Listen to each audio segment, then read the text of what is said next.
The following opinions are solely those of BoatTEST.com and its test captain. Hi, Captain Steve for BoatTEST.com, and today we're going to test and inspect the Robalo 246 Cayman. She's the flagship of the Robalo Cayman fleet and was designed to both fish and be a family cruiser in protected waters.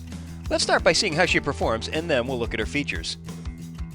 The interior layout of the Robalo 246 Cayman blends the functions of a fishing boat with some creature comforts targeted for the entire family. The 246 Cayman has a maximum rated horsepower of 300, which was how our test boat was powered. The Evinrude E-Tech G2 300 outboard had a 25-inch shaft and turned a 20-inch pitch by 15 1/8-inch four-bladed prop. With 2 people aboard and 60 gallons of fuel, our test boat weighed an estimated 4,480 pounds. We recorded a top speed of 46.5 miles per hour at 5,500 RPM. Best cruise came in at 3,500 RPM, where the boat ran 28.3 miles per hour, burned 7.8 gallons per hour, getting 3.62 miles per gallon in a range of 246 statute miles, with 10% of the boat's 75-gallon fuel capacity held in reserve. In acceleration tests, our test boat went from 0 to 20 miles per hour in 4.6 seconds and to 30 miles per hour in 7.2 seconds. Now, let's give her a thorough inspection. There are 5 hatches on the multi-level bow casting deck that lead to an anchor locker, a 20-gallon insulated live well, twin rod storage compartments, and a center dry storage compartment. Bolted into the deck is a tow rail. The step up is 11 inches tall, the lounges are 49 inches long, and the settee is 73 inches across. The anchor locker has a recess for the rode and a pair of keepers to lock the anchor in place.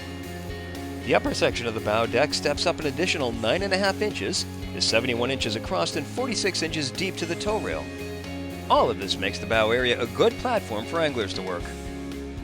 But Robalo hasn't forgotten the family and what they might want in a boat. The U-shaped settee is the comfortable picnic spot when fitted with an optional bow table. For easy cruising, the port and starboard lounges have forward-facing backrests. An additional seat is on the front of the center console with grab rails on all 3 sides. The entire face of the center console swings open to access additional storage and an optional head. This design makes it far easier to access this space than the side doors that we usually see. The steering wheel in the console is just to starboard of center. The helm location puts the observer to the port side of the console and centers the driver between the steering wheel and the throttle control. The dash can accept flush-mounted electronics flanked by dual switch panels for function control. The top of the console has molded-in storage trays. The aft face of the console has a cubby, a storage compartment with battery switch, and a footrest at the base. This optional leaning post had padded cushions that allow the captain and passenger to sit or stand independently. With the bolster in the up position, you have additional support for standing securely while underway. For longer runs, flip the bolster down to form a comfortable seat. A molded fiberglass hardtop adds to the looks and comfort while not weather like canvas. The support legs are powder-coated aluminum. The gunnels are 19 inches to the top of the coaming pad, and there's at least 16 inches of clearance between the console and the bulwarks. The top of the gunnels are 10 inches wide.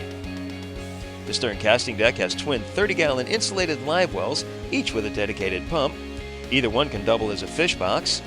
A hatch on the starboard corner opens to a telescoping swim ladder. The stern deck is 8 feet 7 inches across by 4 foot 1 inch deep. The cockpit sole has 2 stainless steel deck drains. For fishermen, there are rod holders on the back of the leaning post, the T-top, and on the rear of the casting deck.